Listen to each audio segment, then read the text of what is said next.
আসসালামু আলাইকুম। বাগেরহাট নারকেল আড়ত থেকে চলে এলাম। তো এভাবে প্যাকেজিং করে কিন্তু সারা বাংলাদেশে কিন্তু আমরা মাল পাঠিয়ে থাকি। অলরেডি কুরিয়ারে চলে আসছি মাল বুকিং দিতে। তো আপনাদের বেশ কিছু মালের অর্ডার ছিল। তো আমাদের মেইন হচ্ছে সবসময় বেশিরভাগই হচ্ছে রিপিট কাস্টমার নেয়। নতুন কাস্টমারও নেয়। কিন্তু বেশিরভাগ হচ্ছে রিপিট কাস্টমারদেরকে আমরা মাল দিয়ে থাকি। আর এখন নারকেলের উৎপাদন খুবই কম হচ্ছে। ডাব কেটে ফেলা হচ্ছে। কিন্তু চাহিদা কিন্তু প্রচুর পরিমাণে রয়েছে।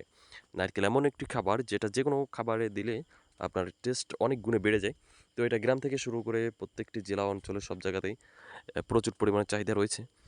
তো আমরা হচ্ছে বাগেরহাট এর যে স্থানীয় নারকেল, সেই নারকেলগুলা নিয়ে হচ্ছে কাজ করতেছি। তো যারা পাইকারি নিতে চাচ্ছেন, তারা কিন্তু স্ক্রিনে দেওয়া নাম্বারে কল করতে পারেন। সারা বাংলাদেশ জুড়ে কুরিয়ার সার্ভিসে পাঠিয়ে থাকি। আর ভালো লাগলে অবশ্যই আমাদের চ্যানেলটি সাবস্ক্রাইব করে বেল বাটনটি অন করে দিতে পারেন পরবর্তী ভিডিও পাওয়ার জন্য। তো এই নারকেলের ব্যবসা অনেকে হচ্ছে শুধুমাত্র সিজনালি করে, ঈদ, পূজা এই টাইমে করে। কিন্তু মূলত শুধু সিজনের ব্যবসা না, এটা কিন্তু ১২ মাস ব্যাপী চলে। তো আপনারা যেকোনো সময়, যেকোনো স্থানে এটা নিয়ে আপনারা ব্যবসা করতে পারেন। খুব ভালো একটি ব্যবসা চলে মোটামুটি। তো ভালো লাগলে অবশ্যই চ্যানেলটি সাবস্ক্রাইব করে দিন।